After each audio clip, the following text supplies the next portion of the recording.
Kính thưa các đồng chí lãnh đạo đảng, nhà nước và các tổ quốc, kính thưa các vị khách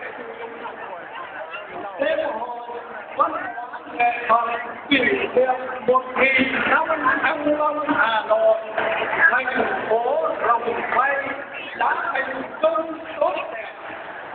Ban tổ chức xin phép được thông báo như sau. Hiện nay, phía ngoài sân vận động có rất đông nhân dân đến xem pháo hoa.